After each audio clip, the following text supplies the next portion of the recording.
So hi guys, ഇന്ന് നല്ല affordable ആയിട്ടുള്ള ലിപ് ഗ്ലോസസ് ആണ് നിങ്ങൾക്ക് പരിചയപ്പെടുത്തി തരാൻ വേണ്ടി പോകുന്നത്. എനിക്കറിയാം മിക്ക ഗേൾസിനും ഗ്ലോസി ലിപ്സ് അത്രയ്ക്ക് ഇഷ്ടമല്ലാന്ന്, പക്ഷെ ഒരു വട്ടം നിങ്ങൾ ട്രൈ ചെയ്ത് നോക്കണം. സോ ഫസ്റ്റ് വൺ വന്നിട്ട് മില ബ്യൂട്ടിയുടെ ഈ ഒരു ലിപ് ഗ്ലോസ് ആണ്. ഇത് നല്ല ഫേമസ് ആയിട്ടുള്ള ഒരു ലിപ് ഗ്ലോസ് ആയിരുന്നു. നെക്സ്റ്റ് മാൾസിൻ്റെ ചെറി കോള എന്ന് പറഞ്ഞിട്ടുള്ള ലിപ് ഗ്ലോസ് ആണ്. ഇതൊരു ലിപ് ലൈനർ വെച്ച് പെയർ ചെയ്താലുണ്ടല്ലോ അടിപൊളിയായിട്ട് നല്ലൊരു ബാഡി ലുക്ക് കൊണ്ടുവരാനായിട്ട് നിങ്ങളെ ഹെൽപ്പ് ചെയ്യും.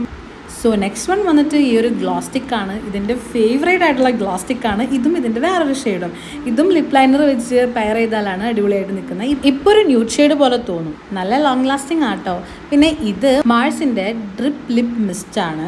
നല്ല ഗ്ലോസി ആയിട്ട് നിൽക്കും. വൈപ്പ് ചെയ്ത് കളഞ്ഞാലും ഇതിൻ്റെ സ്റ്റെയിൻ നമ്മുടെ ചുണ്ടുമുണ്ടാവും. ഇത് നല്ല റെഡിഷ് ആയിട്ടുള്ള ഒരു ഷെയ്ഡാണ്. നെക്സ്റ്റ് ആണ് എൻ്റെ മോസ്റ്റ് ഫേവറേറ്റ് ആയിട്ടുള്ള gloss stick. It's from colours queen. ഇതിൻ്റെ നല്ല ഫേവറേറ്റ് ആയിട്ടുള്ളൊരു ഷെയ്ഡാണ്. നല്ല ലോങ് ലാസ്റ്റിംഗ് ആയിട്ടൊരു ഗ്ലോസി ലിപ്സ് ആണ് വേണ്ടതെന്നുണ്ടെങ്കിൽ നിങ്ങൾക്ക് ഇത് ട്രൈ ചെയ്യാം. അടുത്തതാണ് മോയ്സ് ഹേസ്റ്റിൻ്റെ ഈ ഒരു ലിപ്പ് ഓയിൽ.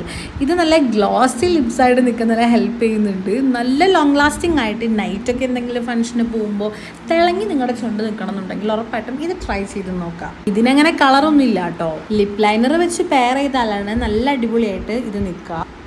ഇതും എൻ്റെ ഫേവറേറ്റ് ആയിട്ടുള്ളതാണ്. പിന്നെ ലാസ്റ്റ് വൺ വന്നിട്ട് മോയ്സ് ഹേസ്റ്റിൻ്റെ തന്നെ ഒരു പച്ച കളർ ലിപ്പ് ഓയിലാണ്. നല്ല പ്ലംബി ആയിട്ട് നമ്മുടെ ലിപ്സ് നിൽക്കാനായിട്ട് ഇത് ഹെൽപ്പ് ചെയ്യും. സോ നിങ്ങൾക്ക് ഇങ്ങനത്തെ വീഡിയോസൊക്കെ ഇഷ്ടമാണെങ്കിൽ ജസ്റ്റ് ഒന്ന് ഫോളോ ചെയ്ത് വെച്ചോ.